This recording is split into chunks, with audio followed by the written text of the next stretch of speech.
Muy buenas tardes, bienvenidos, bienvenidas a este su programa Disrupciones. Hoy es martes, 15 de martes octubre. 15 de octubre, ya casi decía jueves, pero no.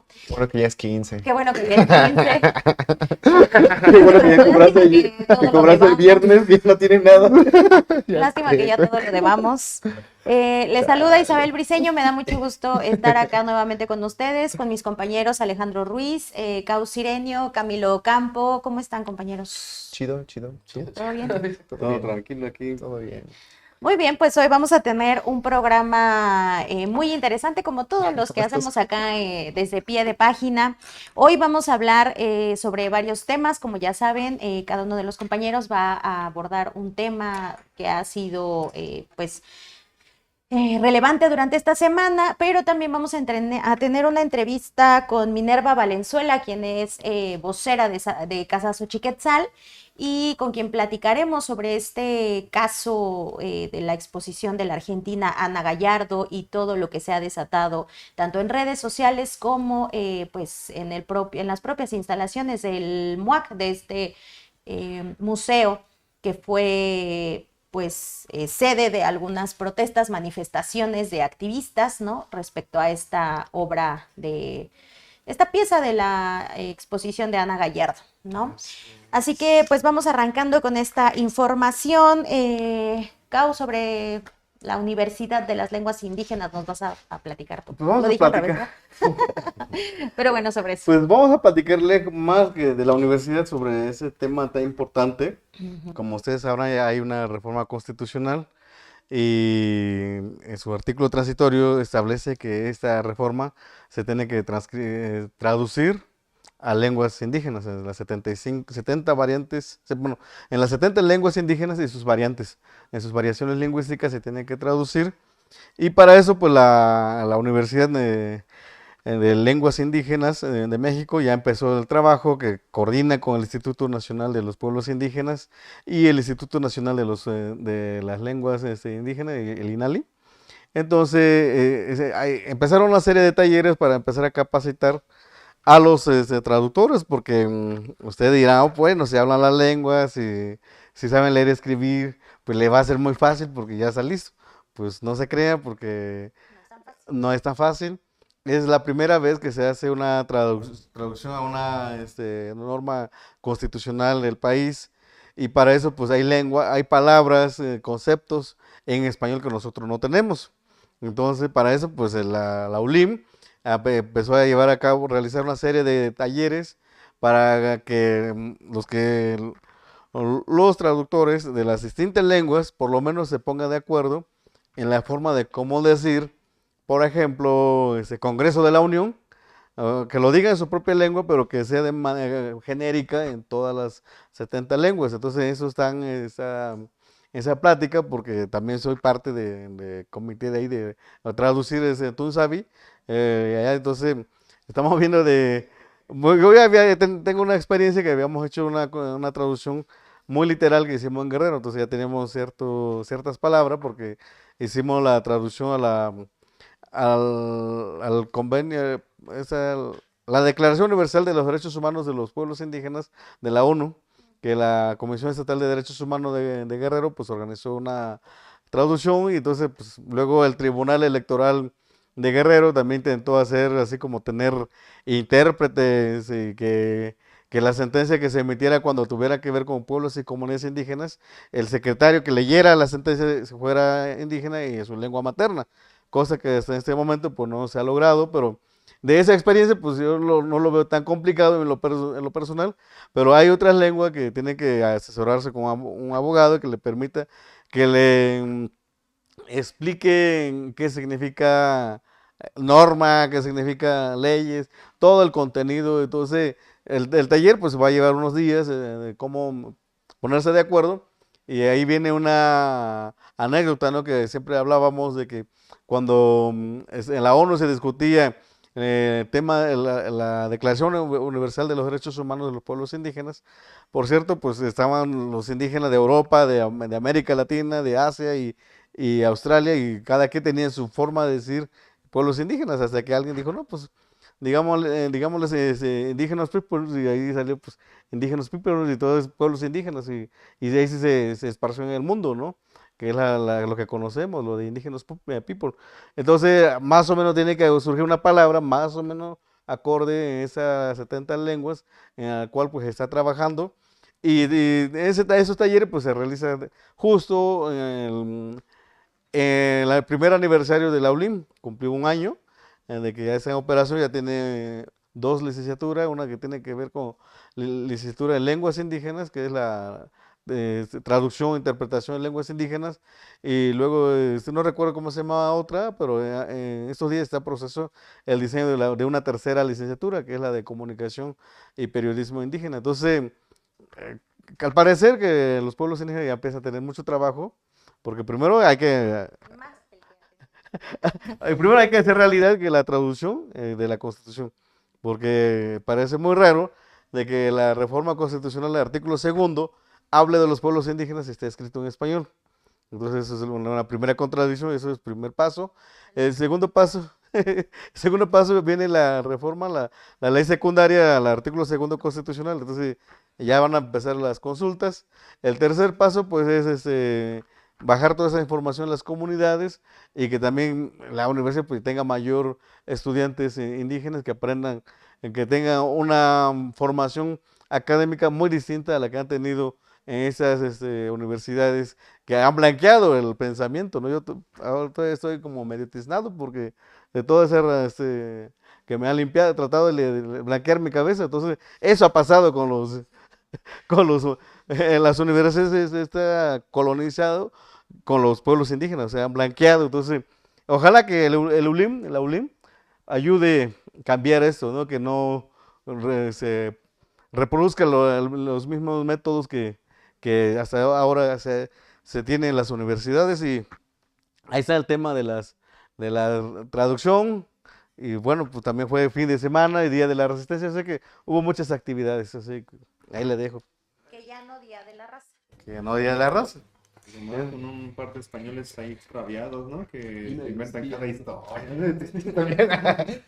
¿No? Pues sí. Yo sí vi muchas cosas ahí, luego decían como de que nos vinieron a salvar del Imperio Mexica. Hazme el favor, ¿no? Sí. Un día hablábamos del asunto de la victimización, Sí. que muchas veces los indígenas nos victimizamos de todo lo que ha pasado. Le digo, yo no me siento víctima de lo que pasó, víctimas fueron mis ancestros, pero si reconocemos que ellos fueron víctimas, lo que tenemos que hacer es buscar la forma de decolonizar el discurso que hay. Claro. Porque también hay que decir que en nuestro tiempo, en los tiempos aquellos, sí había también culturas muy gandaya. Yo le decía, mira, los Nasabi expulsaron a los Vinizá de Monte Albán, eso es el gandaya. Incluso a los Mepá no A los los- querían, a los ¿no? Mepá, entonces siempre A los había- Mepá no los querían. Siempre había el poder del más fuerte, ¿verdad? Pero eso no significaba que alguien diga, es que los fuimos a salvar, porque eso no fue Exacto. salvación, fue un genocidio. Exacto. Y es que es eso, ¿no? O sea, como que luego esta parte de posicionar como víctimas a todos los pueblos, ¿no? Así como en abstracto, en general, quita como la lectura política de que tenemos aquí nuestras propias relaciones, ¿no? O Sí, los sea, sistemas. sí, pues si los españoles se aliaron con los tlaxcaltecas, que es como la narrativa que ha imperado, Ujú. pues es porque justamente había un contexto geopolítico dentro de nuestro territorio, bueno, lo que hoy es México porque ni existía México, ¿no? Pero había un contexto geopolítico de pugnas, de intereses y justamente de que aquí no éramos pueblos sin historia, como dicen unos allá en Europa, ¿no? Entonces, No, pero fíjese que en Europa todavía piensan de que los indígenas de México todavía usan plumas. No, ay, bueno, sí, horrible. A mí también me pasó están bien mensos, ellos no se bañaban, ¿no? todo. A lo Alguien nos ve mejor desde Europa. Bueno, pues Camilo, tú nos vas a hablar sobre un proyecto importante que tiene que ver con las ballenas. Con las ballenas A ver, y con el cuéntanos. ecosistema Ajá. en el Pacífico, ¿no? Pues sí, justamente es este proyecto, el proyecto Saguaro, que es un gasoducto que lleva por nombre Sierra Madre, curiosamente, pero es un proyecto de extracción de fracking que va a atravesar todo el norte del país para desembocar en Sonora, ¿no? Y pues como sabemos, el fracking es pues es una alternativa, bueno, no es una alternativa, se utiliza, pero tiene muchas complicaciones para el medio ambiente, ¿no? La construcción de gasoductos para fracking, pues muchas veces también se ve afectada en la sismicidad de una zona. Se sabe que durante mucho tiempo, pues los gasoductos de fracking han tenido fugas y eso provoca como un daño en el medio ambiente. Y justamente ese es el tema, ¿no? Porque se está buscando poner en una zona donde, pues se le conoce como el acuario del mundo, ¿no? Porque alberga casi 12.000 especies de peces y a las ballenas, ¿no? Que es el principal, bueno, no el principal problema, pero pues sí es el tema como que más se le ha dado importancia. Pues en ese proyecto se busca que pues los efectos de invernadero, ¿cómo se llama Ay, fue su nombre. Los combustibles de efecto invernadero lleguen hasta fósiles, perdón, ya no son de efecto invernadero. Los combustibles fósiles lleguen hasta México utilizando buques, ¿no? Que son buques de 300 metros que van a tener como 8 millones de litros, ¿no? Que van a poder transportar 8 millones de litros y pues eso representa un riesgo para las ballenas porque pues como sabemos las ballenas se guían justamente por el sonido y por pues lo que hay a su alrededor y estos buques pues provocan la colisión con estas ballenas, ¿no? La principal causa de muerte de ballenas es este tema, ¿no? De la colisión con buques y pues este proyecto Sierra Madre no solamente va a afectar a las ballenas, sino también a las comunidades que viven de la pesca en esa zona porque pues existe la probabilidad de que estos combustibles se vayan al mar, al océano y lo que va a provocar es que estas aguas queden inutilizables, ¿no? Y pues justamente 30 organizaciones han estado firmando peticiones para que desde la actual administración pues se le empiece a poner freno a este proyecto, ¿no? Que justamente es respaldado por CFE. Y pues las organizaciones han estado insistiendo en redes sociales, en manifestaciones, para que no se lleve a cabo ese producto que pues va a atentar contra el acuario del mundo. Ujú. ¿Y tenemos alguna página en donde... Ballenas o gas, o ajá. gas. Justamente buscando el hashtag ballenas o gas, pues podemos encontrar como bastante información sobre lo que ha salido y lo que ha pasado con estos animalitos. Y pues ahí Para hay que estar vayan pendiente. a firmar, sí, claro, y ¿no? entonces sean más personas las que estén en contra, En contra. ¿no? De esta Y iniciativa. es que es algo que tú conoces muy bien, ¿no, Cau? Estas intenciones o sea, justamente del gobierno de Durazo, del sexenio de López Obrador, como de convertir a Sonora en este corredor, digamos, de energía, ¿no? O sea, no solamente con el gasoducto que ya se planteaba que también atravesaba las comunidades yaquis, esto también que se está planeando, también esta parte del tren fantasma que está construyendo la Sedena, ¿no? Entre Imuris y otras zonas. Pues ahí está el parque eólico, ¿no? Que También. la actual presidenta anunció en su campaña, creo que en el segundo debate, habló de ese parque eólico que se iba a instalar en Puerto Peñasco. De hecho, ya están trabajando. Y de hecho también, hasta donde yo tenía un día que estaba en Sonora, se hablaba de ese convertir el ferry de Topolobampo, algo así, hacia La Paz, como un puente ya de conexión para el comercio con Asia. Entonces hay como ese proyecto de desarrollo, pero sí, sin consultar ahí a las poblaciones indígenas, porque ahí donde se habla de parque eólico, y justo tú ya conoces el ejido del Bajío, está a un costado de esa zona donde es casi llegando al río San Luis, Río Colorado, donde se está planteando eso. Entonces hay una serie de actividades de planes no sé cómo llamarle eso. De desarrollo. De De desarrollo. proyectos, ¿no? Proyectos. El proyecto extractivista, Megaproyectos, pues, de sí. desplazamiento, porque tienen que ver eso, que están incubando esa zona. Sí, y es curioso, ¿no? O sea, como que parece de polo a polo, porque, o sea, una nota que ahorita no teníamos como prevista en esto, pero me acuerdo en este momento que llamamos la semana pasada, fue justo esta alerta de emergencia ambiental que están haciendo en la península, ¿no? O sea, Sí. como por temas similares, ¿no? O sea, todo lo que están metiendo con el Tren Maya, también con todo lo que están haciendo las granjas de cerdos, que afectan a las abejas, la afectación a los cenotes. O sea, Sonora también es otra zona que ha estado como muy inmersa en esto, ¿no? O sea, yo decía lo de Cau porque él tiene como esta reflexión muy interesante de que en el desierto sí hay vida, por ejemplo, ¿no? O sea, y de cómo la minería, los trenes ahora no solamente acaban con las plantas o los animales, sino también, pues, también con el mar, con el territorio, ¿no? También con los seres humanos, pues, todo eso está muy, muy, muy fuerte, ¿no? O sea, yo creo que deberíamos de ponerle más atención. Es que la verdad, cuando andas en el desierto y te toca ver unos venados, unos berrendos, Sí, unos berrendos bien bonitos. unos coyotes o conejos, sí que te emociona porque, bueno, la narrativa que a mí me contaron de la primaria, por eso siempre digo que la escuela me defraudó, porque siempre me dijeron, es que en el desierto solo hay alacranes, víboras y ratones. Yo tardé 5 años para poder ver una víbora en el desierto. No la había visto. Entonces, nos han contado mal la historia, por eso les conocemos muchas cosas que pasan, sobre todo con el desierto, ¿no?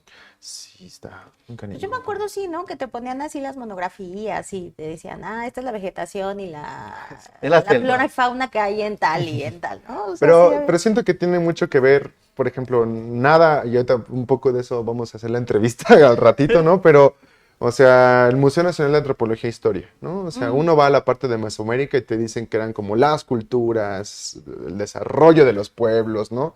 Porque había vegetación, y te ponen Aridoamérica como un lugar desierto, básicamente, ¿no? Entonces, sí te venden esta narrativa de que no había vida, cuando en realidad pues eran otro tipo de culturas las que sobrevivieron ahí, ¿no? Y hasta la fecha, pues ahorita son centro de al menos de los programas de desarrollo, además del sureste mexicano, o sea, son centro del desarrollo en infraestructura y movilidad porque conectan con los Estados Unidos, porque están metiendo trenes a todo dar, porque hay una fuerza de trabajo muy grande y porque esta narrativa de lo despoblado hace que diga, pues entonces me lo puedo apropiar sin nada, ¿no? Pero pues hay un chorro de oro y de plata y de zinc y de esas cosas que sacan los balleres, ¿no? No, pregúntale a los balleres cómo le fue en el de esos metales raros que sacan. Metales raros, porque eran los españoles también, ¿no? Sí, sí. Culeros. Pues, y hablando de esto de apropiación digo, Ale, tú nos vas a platicar sobre este proyecto de vivienda que, híjole, todos tienen casa, ¿no? Nadie ¿Propia? renta, Ay. nadie renta. No, pues, todos rentamos aquí. Sí, pues justamente. ¿Qué hay en este tema de la Pero vivienda? tú tienes a dos casas, ¿no? Tienes Xochimilco y luego acá en ¿Xochimilco? El cabrón, está Tizayuca, será Tizayuca. Tizayuca, La Pradera y Tizayuca. el Ay, Doctor. bien. Ah, ya, amigo, ¿cuántas casas tiene? Izayuca, Pradera. Doctores, ¿no? Sí. No, pues Es la casa justamente teniente. la casa teniente. Ya hasta parece inmobiliaria de Airbnb, ¿no? Pero no, o sea, justamente Le rento, le rento. Claudia Sheinbaum el día de ayer no anunció en esta conferencia del pueblo, ahora que bautizó a la mañana del pueblo, pero Órale, ahí dicen que mañanera tiene una connotación sexual, dijo Arturo el otro día, no sé. Pero bueno, en su conferencia de prensa fue el nuevo director general general de la Comisión Nacional de Vivienda, ¿no? Rodrigo Chávez Contreras, y dieron el anuncio de justamente cómo va a arrancar este programa de vivienda a nivel nacional, que es una de sus promesas de campaña de al menos construir cada año durante todo el sexenio 100,000 viviendas, ¿no? En el país. Pues van a ser 500,000 viviendas técnicamente, ¿no? Entonces está diciendo cómo se va a operar este nuevo plan. Pues dijo que se van a invertir 285,000 millones de pesos, ¿no? Para la construcción de las 500,000 viviendas y se van a mejorar otras 300,000 viviendas con 15,000 millones de pesos, ¿no? De todo este presupuesto, de todas estas construcciones y mejoramiento, se van a construir 100,000 viviendas para beneficiar a los y las jóvenes del país, ¿no? Yo creo que el dato no es menor, ¿no? O sea, al menos el caso que vemos aquí en la Ciudad de México creo que evidencia mucho de lo que pasa a nivel nacional, ¿no? Donde, pues obviamente por falta de acceso a la vivienda, ¿no?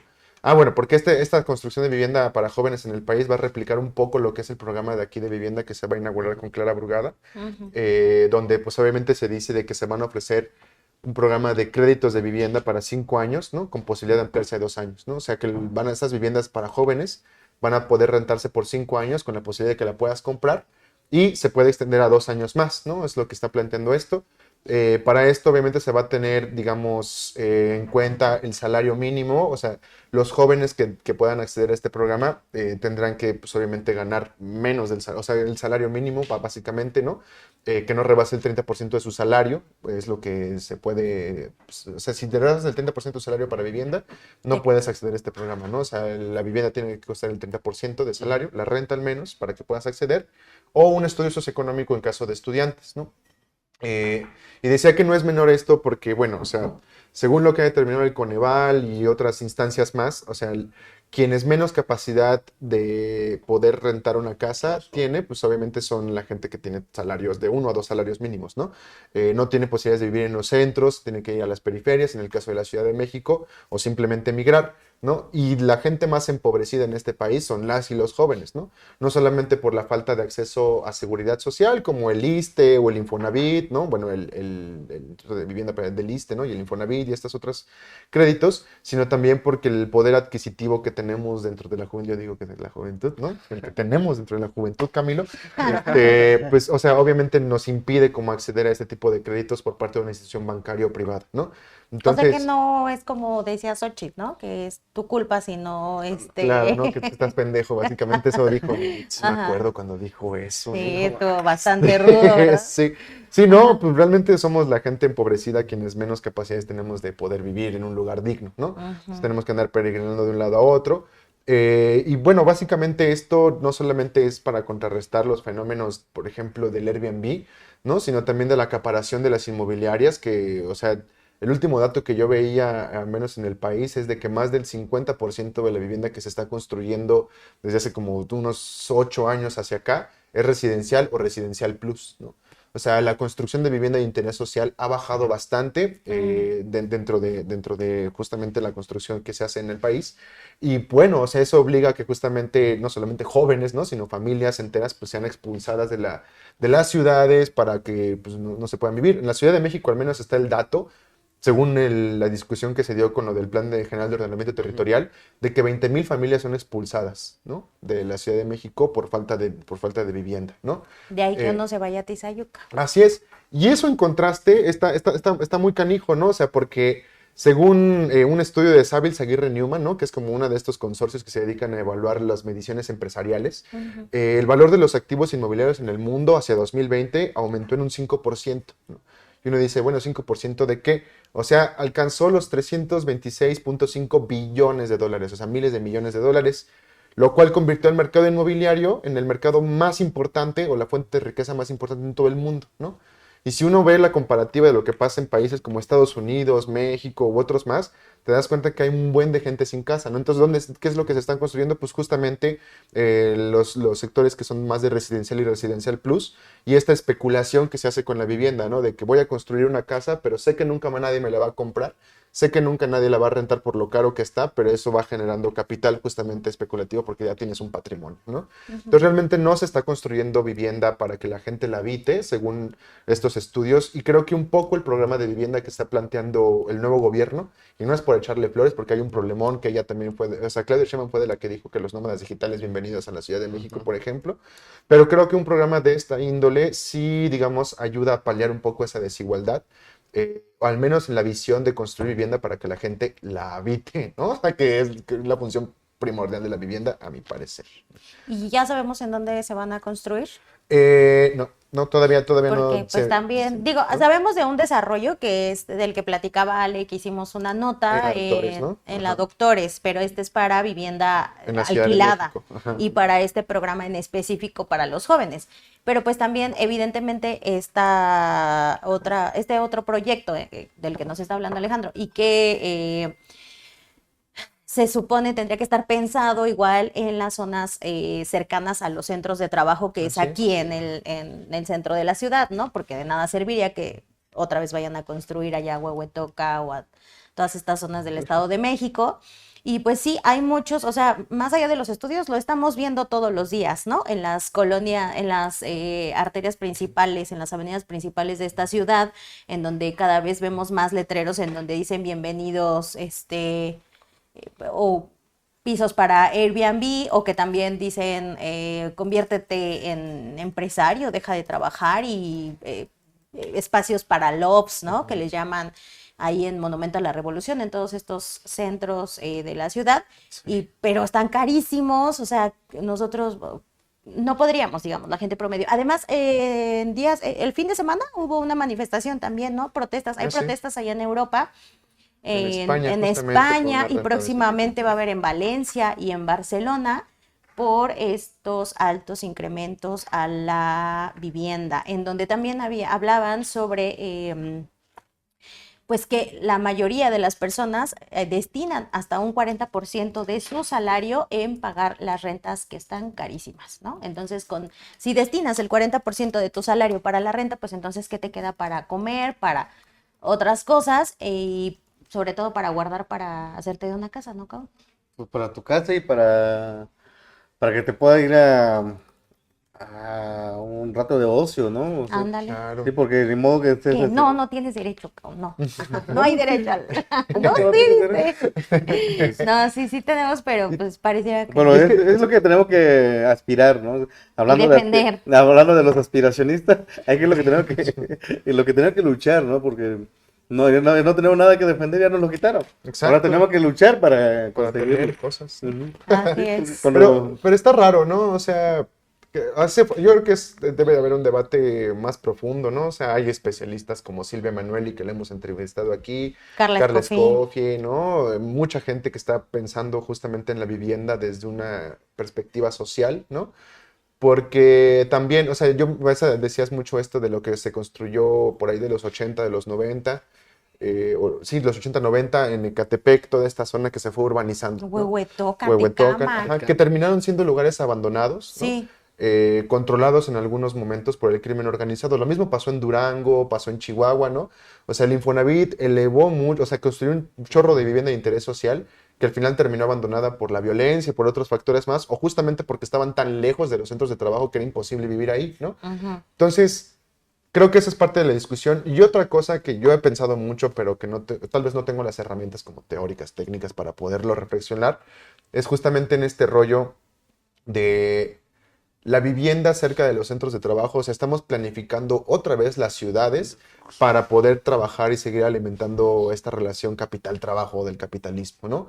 O sea, ¿por qué no pensar en otro tipo de vivienda? ¿Por qué no pensar en otro tipo de esquema que no sea necesariamente algo cerca de tu centro de trabajo, sino pues más bien reducir la jornada a 40 horas, ¿no? U otras cosas más que también es eso, ¿no? O sea, no es aumentar la productividad, sino es simplemente recuperar la dignidad que le han arrebatado a la clase trabajadora. Creo yo, pero no sé, ¿no? O sea, eso no lo tengo pensado. Está lo cierto, chavo. Y nada, Pues sí, hay mucho que reflexionar, mucho sobre qué hablar, pero será en otro momento porque ahorita ya vamos, ya nos están anunciando acá que ya está Minerva Valenzuela.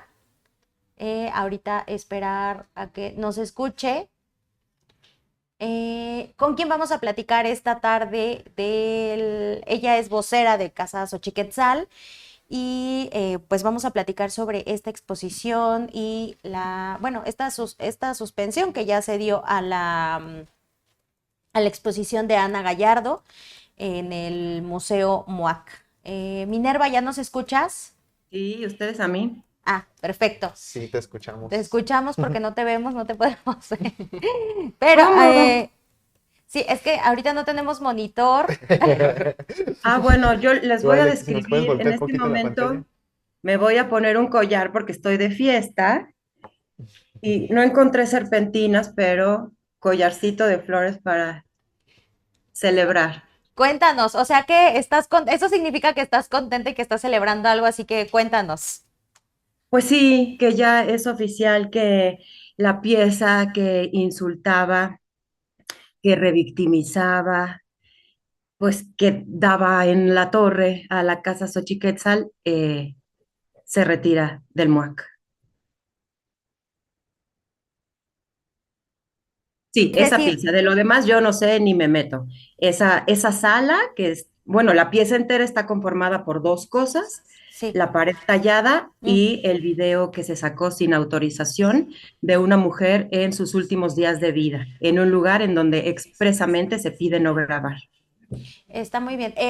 Minerva, si me permites, o no sé si quieras hacerlo tú, hacer un breve resumen ahorita hasta donde vamos para que pues la gente que no ha tenido oportunidad de enterarse o que no esté en contexto pueda entender sobre lo que estamos hablando. ¿Quieres hacerlo tú? Sí, si me falta algo, porque ya lo he repetido tantas veces que luego me brinco pedacitos. Adelante, adelante.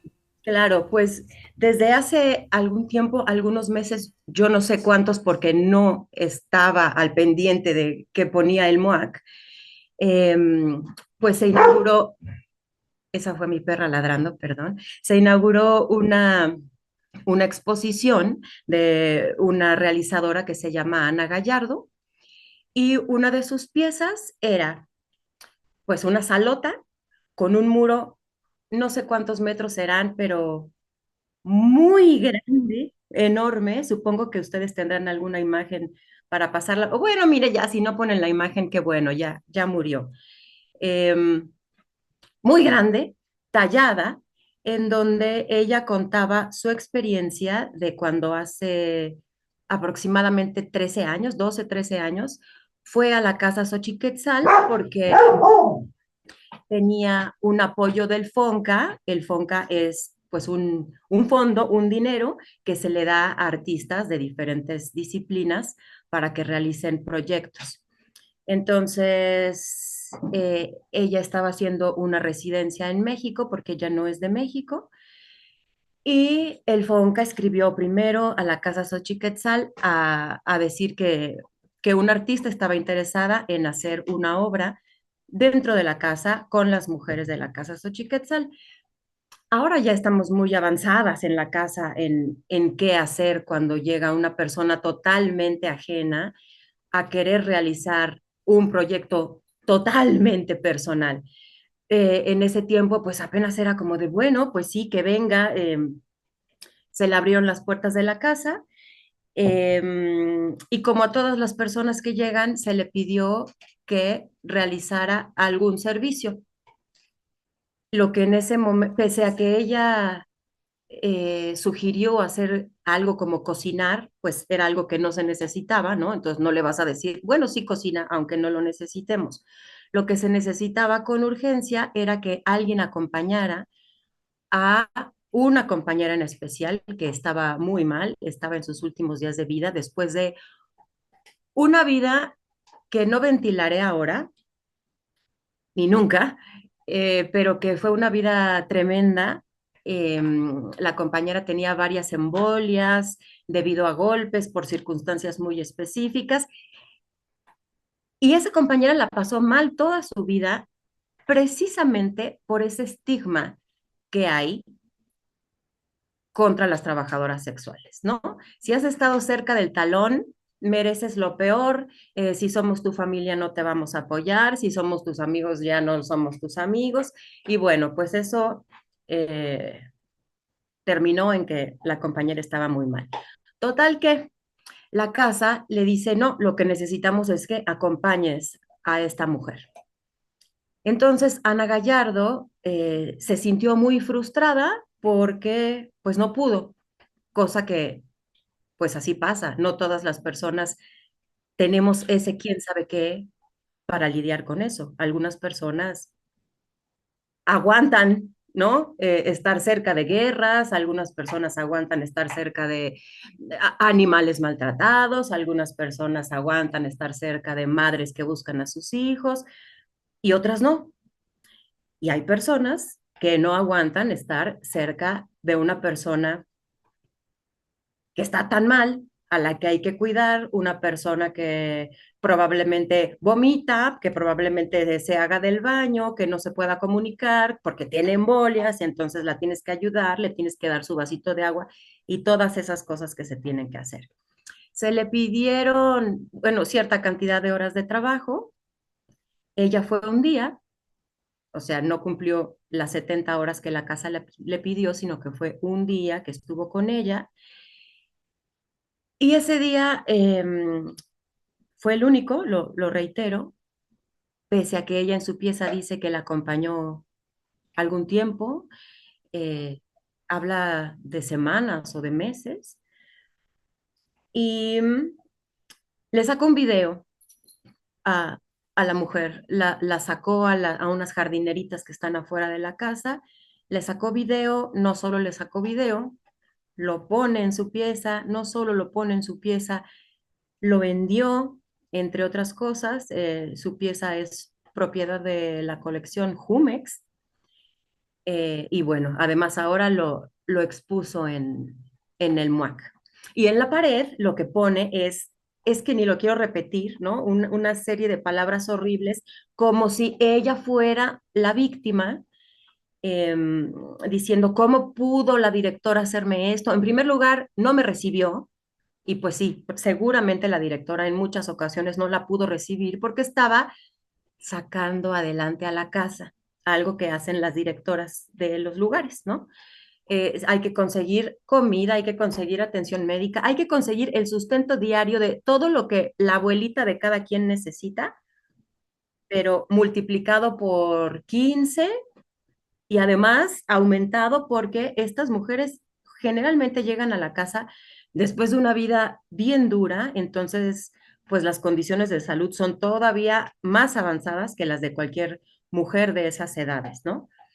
Entonces a Ana Gallardo le pareció una grosería que no se le recibiera y después utiliza palabras que en la casa duelen muchísimo, ¿no?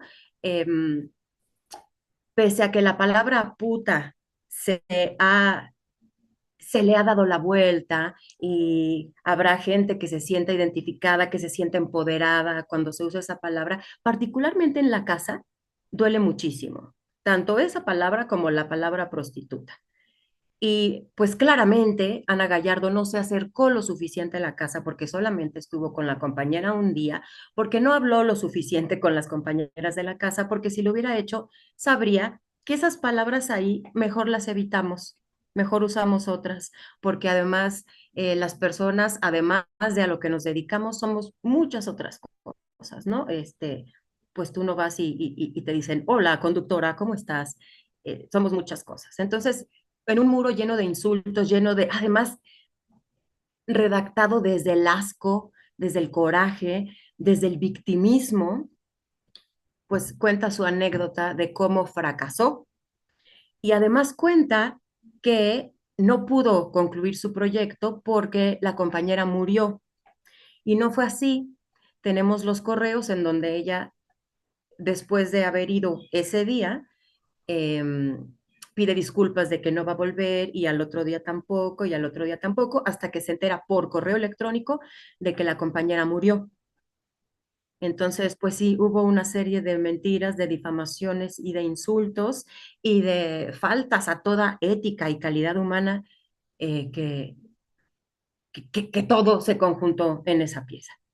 Y bueno, más allá de lo que puede doler, ¿no? Que hablen así de la casa en un muro tallado, más allá de las frases y las oraciones, hay una cosa muy puntual y muy específica. Había un video tomado en un lugar en donde no se permite grabar, sin la autorización de la persona que sale grabada, en sus últimos días de vida, y que fue mostrado. Eso. Y bueno, ¿en qué vamos? En que, pues ya meses después de que la exposición había abierto sus puertas, a mí me avisaron, oye, ¿ya supiste la pieza que está en el MUAC? No, me mandaron una foto, casi me desmayo, y pues nada, nos empezamos a mover, obviamente otras compañeras se empezaron a sumar, la gente que se enteró se indignó en redes, y entonces pues con ese desmadrito, con esa presión, hecha por supuesto, iniciada por la casa, pero seguida e impulsada por mucha gente que nos conoce e incluso que no nos conoce, y después de que compañeras del MUAC se acercaran a hablar con la casa, ¿no? Nos pidieron una reunión, nos pareció buena idea que fuera en la casa para que ellas mismas constataran las condiciones de la casa, porque además en esa pieza Ana Gallardo cuenta que la compañera estaba entre jergones, meados, con pañales con los que llevaba días y que había moscas que salían de su propia mierda. O sea, la gente que ve eso dice, en esa casa, ¿cómo tienen a las mujeres? Entonces, pues por eso la reunión fue en la casa, nos interesaba que vieran qué casa más bonita, qué felices están las mujeres, cómo se disfruta vivir en esa casa, y así fue. Así que el domingo, mientras estábamos en reunión con ellas en la casa, otras compañeras fueron al MUAC eh, a, pues a exigir que se cerrara, que saliera Ana Gallardo del MUAC, mientras nosotras en la casa exigíamos que se quitara esa pieza Y pues como entraron las compañeras rudas, cerraron la exposición en ese momento mucho más por proteger al museo que por otra cosa, ¿no? Se corrió el rumor como de, oh, se cierra temporalmente. Bueno, el domingo lo que ocurrió fue que cerró algunas horas antes, porque de todos modos, lunes y martes, el museo está cerrado siempre. No es como que lleve 3 días cerrado por eso, pero hace unos minutos, pues ya nos avisaron que definitivamente la pieza sale del museo, piden una disculpa y lo han publicado en redes. Y por eso estamos de fiesta. Pues muchas felicidades, Minerva. Gracias también por este resumen que nos has hecho bastante puntual. Precisamente me gustaría preguntarte, al final de tu relato, hablas sobre la imagen que se pueda tener de la Casa Xochiquetzal, ¿no? Con esta pieza de Ana Gallardo. ¿Cómo podríamos pensar en una reparación? Más allá de que se quite la pieza, de que ya la gente no la vea, ¿qué reparación en qué reparación podría pensar Casa Xochiquetzal? Porque pues más allá de la persona de la que se vulneró su identidad y de la que se dieron, de quien se hizo este video, pues también sale afectada la imagen de la casa, ¿no? Entonces, ¿cómo podríamos pensar en una reparación que quite esta construcción que se hizo a partir de una pieza de arte que dista de la realidad, Minerva? Pues me gustaría tenerte una respuesta muy puntual, pero no la tengo. Sí nos extrañaba que no había donativos. Y en estos días que se acerca Día de Muertos, generalmente, además de los donativos que se necesitan para que la casa salga adelante día con día, pedimos un poquito más porque Día de Muertos es, diría yo, que el día más importante de la casa y la gente suele saberlo. Entonces nos apoyan un poco más porque hacemos pues actividades bien lindas. Imagínense, es el día para recordar a las compañeras que ya no están, que murieron en la casa, porque la casa no solamente les ofrece una vida digna, sino también una muerte digna, una muerte acompañada, cuidados antes de morir. Entonces, pues sí, es un día muy importante y entonces estábamos como que, oye, ya viene Día de Muertos y pues no hay fondos, ¿no? Entonces, por más, digo, claro que se hizo un borlote y claro que muchísima gente se enteró, pero esa gente que no nos sigue en redes y que no necesariamente ve noticias, que fue durante los meses que ya estuvo abierta esa exposición, pues ya supo y ya tiene en su mente que esa casa tiene a las mujeres como dijo Ana Gallardo, es decir, como la mentira que dijo Ana Gallardo. Entonces, claro, la imagen es muy importante, lo que digan de la directora es muy importante, ay, sí, pero lo que se necesita es dinero. Claro, ahora para Día de Muertos sería increíble porque, insisto, es una fecha importantísima para las mujeres de la Casa Xochiquetzal, pero se necesita sobrevivir todos los días.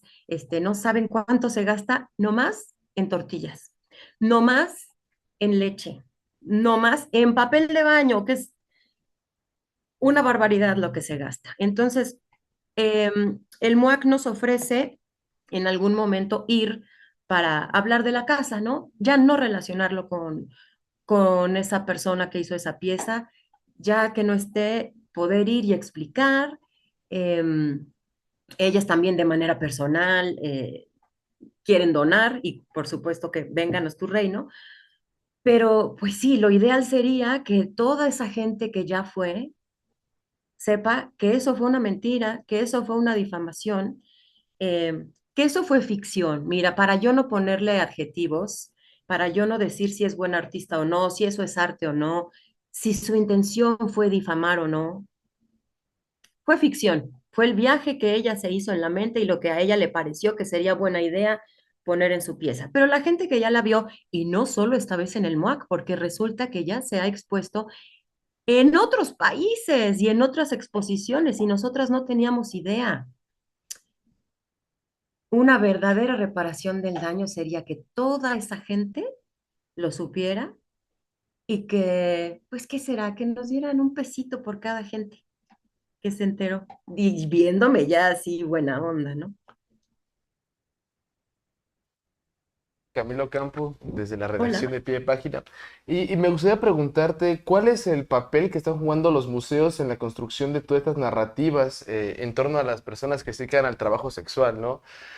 ¿Cuál ha sido como el papel que tienen para construir esto? Es bien interesante, bien complejo.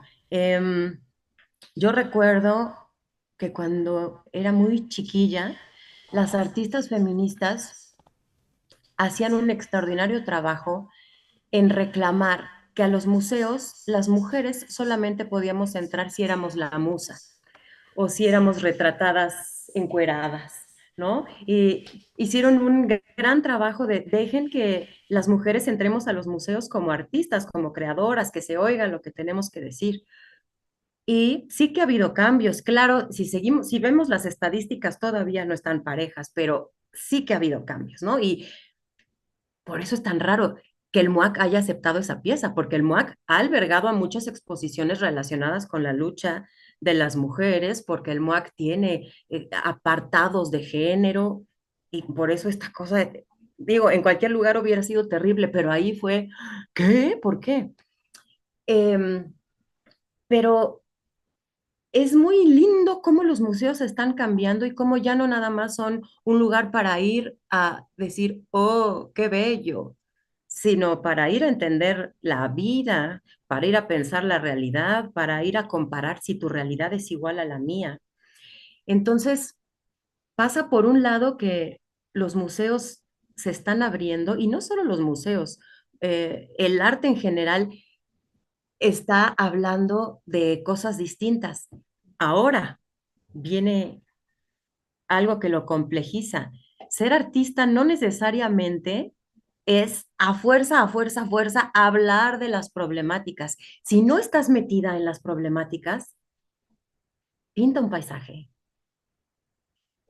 No busques una causa, necesito una causa para ser un artista que suene socialmente comprometida. Si esas causas no son una cosa orgánica de tu vida, haz otra cosa, pinta cosas increíbles, canta como los mismos dioses, baila el cascanueces, hay tantas cosas bellas que hacer. Si, si, si la lucha social no es tu camino, pues no es a huevo, busca otra cosa. Y las poblaciones a las que se llama vulnerables, que más bien son vulneradas, no son tu causa, no son tu circo, no son tu musa. Y así como las mujeres durante tanto tiempo empujaron eso de no queremos ser solo la musa, pues ahora las poblaciones vulneradas también lo exigimos.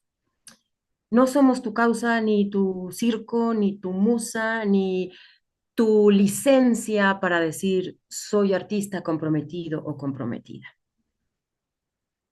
Minerva, aquí te saluda Alejandro Ruiz, también desde la redacción de Pie de Página. Preguntarte, ¿no? O sea, en esto último que comentas, creo que no es un fenómeno que solamente caigan las y los artistas, ¿no?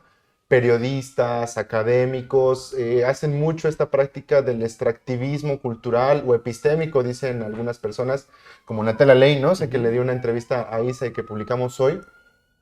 Yo te quisiera preguntar justamente, ¿qué consejos le das a este lado de la gente que pues muchas de las veces no está en las luchas sociales, no está poniendo el cuerpo, sino más bien está poniendo pues unos medios para que se expresen esas luchas, ¿no? ¿Qué consejos les darías justamente para no incurrir en estas prácticas? Digamos como un decálogo básico de no te pases de lanza, ¿no? Porque pues vaya, o sea, Ana Gallardo es un ejemplo, pero así comentando fuera de cámaras podemos encontrar Un montón. infinidad más que luego no salen a la luz, ¿no? Ahora, afortunadamente, pues ustedes lo hicieron público, las activistas lo hicieron público y pues bueno, o sea, se discutió, pero ¿cuántos fenómenos no vemos así en notas diarias, etcétera? Entonces, creo que no estaría de más como un decálogo así que nos puedas explicar ahorita como principios básicos, aunque suenen tontos, pero que creo que son necesarios para también las audiencias que reflexionen, ¿no? Pues mira, ay, que me pones una gran responsabilidad encima. Algún día voy a escribir un decálogo, pero voy a cobrar por él. En este momento se me ocurren más bien comparaciones, ¿no? Em, por ejemplo, les preguntaba a las mujeres que fueron a hablar con nosotras, si, si hubieran aceptado una pieza que dijera, pues sí puedo decir malas palabras. Que si hubieran aceptado una pieza que alguien le dijera pinche sirvienta. Si hubieran aceptado una pieza que alguien le dijera pinche judío, pinche indio, ¿no? Entonces, hay como que hay palabras que ya se sabe que mejor no, que está feo. ¿Por qué con las trabajadoras sexuales todavía no les cae el 20? ¿No? Siempre, si sustituimos una palabra con otra, sirve mucho para decir, creo que no estaría bueno. Ahora, hay hay una necesidad, también es por moda, ¿no? Yo recuerdo que, y hasta las becas y los apoyos, a veces cuando, en ese tiempo en el que si hablas de VIH, todos los apoyos. Después, si hablas de migrantes, todos los apoyos. Y así van cambiando. En este momento creo que el trabajo sexual está sonando y se les cae la baba por hablar de eso, porque es el tema un poco de moda, porque pega, porque despierta polémica, morbo y todo eso. Em, Hay que preguntarse, ¿cómo te pones tú cuando ves a un señor que da una conferencia sobre cómo son realmente las mujeres? Pues nos ponemos locas, ¿no? Este, ya cállese, usted que sabe, bla, bla, bla. Sin embargo, cuando alguien habla sobre trabajo sexual o sobre cosas relacionadas con el trabajo sexual, no se le exige saber, no se le exige estar ahí, no se le exige encarnar nada.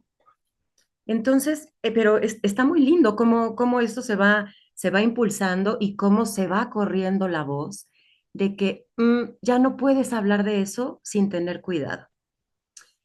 Hay maneras de hablar de eso, por ejemplo, que alguien te lo pida.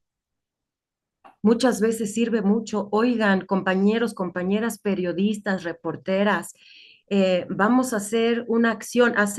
El mismo domingo hubo una acción en la calle, ¿no?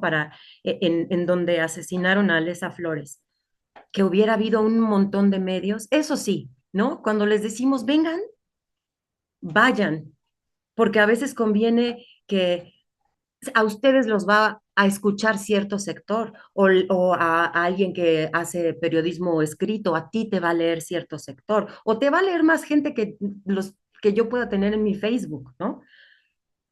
Escuchen lo que las poblaciones piden. Si creen que tienen una idea brillante, consúltenla primero con la persona o la población de la que se está hablando. Em, y de preferencia, en caso de los artistas, o bueno, no, en caso de todo mundo, si ya no se aguantaron, de plano no se aguantaron, ya creyeron que su opinión era lo que el mundo necesitaba, que su análisis era lo que el mundo necesitaba, y van a ganar dinero de eso, compártanlo. Si van a hacerle una entrevista a una trabajadora sexual, que además eso ya me suena bien absurdo, ¿no? Quiero hablar del trabajo sexual, entonces voy a entrevistar a una trabajadora sexual y ya puedo decir que sé de eso, ¿no? Bueno, si no te aguantaste e hiciste eso, págale la entrevista, por ejemplo, ¿no? Si solamente quieres hablar de eso porque es muy interesante, hay muchas cosas interesantes. La biología es interesantísima, la historia, hay tantas cosas sobre ciencia. Si tu cola es muy interesante, habla de eso. ¿Por qué hablas de otras personas sin saber, quedándote? Porque además del trabajo sexual se habla en las series de Netflix, en las tesis de las académicas, en todos lados. Entonces, acá, hablando de esto, no es suficiente con que hayas leído mucho. No, yo ya leí todo. No es suficiente. No es suficiente. Siempre hay más. Saluda a Hola. todos, Serenio. Oiga, preguntarte, de todo este tiempo que llevan, ¿se ha logrado deconstruir este discurso, sobre las mujeres en los hombres o seguimos repitiendo lo mismo? Ya vimos que en la academia y en el periodismo seguimos con la misma narrativa, no hemos hecho mucho por cambiar, ¿no? Pero en sí, la población en general, ¿cómo ve esa situación? ¿Se ha deconstruido algo o hay bastante tarea que hacer? ¿Qué se tiene que hacer para cambiarlo? ¿A qué situación te refieres? ¿A que los hombres hablen de las mujeres? Sí, Ah, sí. bueno, pues, digamos que se la pasan haciéndolo. Ajá. No, que si se ha deconstruido ese discurso, ¿sí? De dejar de hablar de las mujeres. Eh, es muy curioso porque creo que ahora cuando se habla de una cosa o no se habla de otra es porque así debe de ser. Está bien, es un principio, ¿no? Es como, ay, ahora ya no se puede ni decir tal cosa. Al principio quizá lo dicen de esa forma, pero bueno, ajá, ya saben que no se puede decir. A lo mejor un día lo reflexionan, a lo mejor no, es un principio. Pero sí hay cosas que están socialmente más castigadas de hablar que otras, ¿no? Ahorita, por ejemplo, de los cuerpos no se habla y que si está gorda, que si está gordo, ahorita no se puede decir, ahorita esa es la moda, nadie diga que nadie está gordo. Bueno, alguna discusión se armará, alguna reflexión se armará y a ver qué pasa. Por ejemplo, Minerva, sobre el trabajo sexual, ¿crees que ha habido un cambio del cómo la gente, digamos, está fuera de los círculos del periodismo, la academia, bla, bla, bla? O sea, la gente de a pie, pues, observa el trabajo sexual, reflexiona sobre eso, o realmente sigue instalado en los mismos tabús que parecen desde los 80, 60, 70, 50 y échale para atrás, ¿no? Yo creo que sí ha habido cambios, claro que no los suficientes, pero con las redes sociales cambiaron muchas cosas. Entonces ahora ya no es nada más esto de si yo no hablo de las trabajadoras sexuales, nadie lo va a hacer. Si yo no les hago un poema, no les hago una canción o no escribo un libro, nadie lo va a hacer. Ahora ya eh, hay algunas vocecitas que pueden decir, oye, ¿quién se te ocurre? No sé, ¿quién se te ocurre que podría hablar en nombre de las trabajadoras sexuales? ¿Qué será? ¿Los biólogos? No, los artistas, no. ¿Será que las trabajadoras sexuales pueden hablar por ellas mismas? Ah, ah, buena idea. Nerva, pues no sé si quieras despedirte con algún mensaje, si hay algo importante que quieras destacar.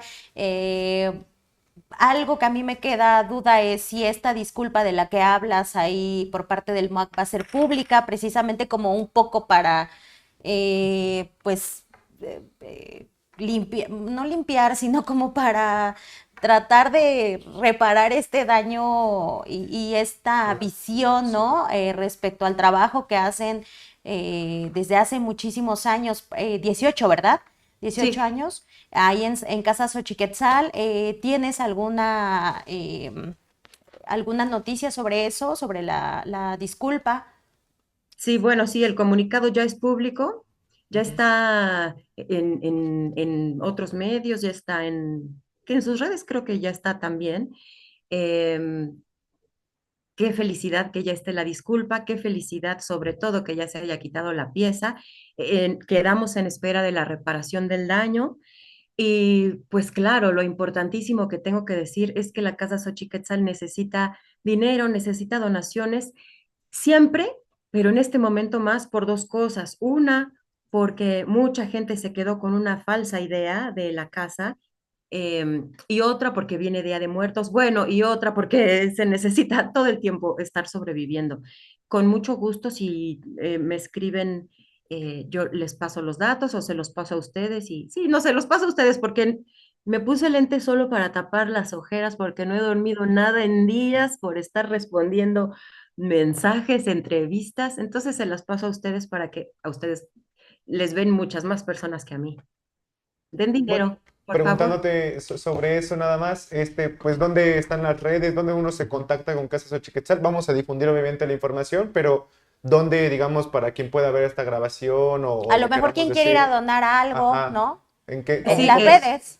sí, a ver, les voy a pasar a ustedes datos de dónde donar. Ujú. Ahora, em, pues en Casa Xochiquetzal, en todos lados se llama Casa Xochiquetzal con X, pero también agradecería mucho que no saturaran las redes de ¿a dónde dono? ¿A dónde dono? ¿A dónde dono? ¿A dónde dono? Porque lo que hay que hacer ahí es sacar a las mujeres adelante. Con mucho gusto, yo lo pongo en mis redes. A mí sí, si quieren, moléstenme y ya les hago un copy-paste de la cuenta. Si me tardo tantito, aguántenme. Donen ahora y donen siempre que puedan. La directora de la casa, que es una maravilla, suele decir, no hay donativo pequeño. Y sí, 20 pesos sirven mucho. Yo digo que sí hay donativo pequeño y que más de 20 pesos sí estaría muy bien. Les aceptamos sus billetes de 500, de 1000, sus millones de pesos con mucho gusto. Te agradecemos mucho esta oportunidad de poder conversar contigo y esperamos seguir en contacto. Vamos a poner los datos que nos vas a hacer favor de enviar y pues muchísimas gracias por dialogar con nosotros. Gracias a ustedes. Viva la Casa Xochiquetzal, vivan las trabajadoras sexuales. Así es. Gracias. Gracias. Bueno, compañeros, pues no habiendo más. La cápsula ya la tenemos, la tiene Alexis, ¿no? Te la mandamos. Perfecto, vamos a poner esta cápsula. Que hizo Duilo Rodríguez justamente sobre pues el año que se cumplió la semana pasada, de que es de lo que hablamos aquí en Disrupciones, del genocidio en Palestina, pero que cobra importante relevancia en este momento porque ayer justamente Israel bombardeó un campo de refugiados enfrente del hospital Al-Aqsa, que ya lo había bombardeado antes en Gaza, entonces sigue el genocidio, se calculan más de 42,000 palestinos asesinados y según reportes del medio de la revista The Lancet, más de 180,000 por el desplazamiento, por la hambruna y otros factores más, entonces no está de más hablar de Palestina, ¿no? Sí, así es. Estas imágenes y este material, pues es de una marcha una manifestación de la semana pasada en donde jóvenes de las periferias, nuevamente de Ecatepec, de Chimalhuacán, de Los Reyes, de varias escuelas de la periferia, vinieron hasta el centro de la capital a manifestarse y a mostrar apoyo, ¿no?, al pueblo palestino. Entonces, y creo que el mensaje es muy importante, no tiene, o sea, los jóvenes, pero yo creo que no solamente los jóvenes, sino todos no podemos ser indiferentes ante lo que está sucediendo en Gaza, ¿verdad? Entonces, vamos a ver esta cápsula.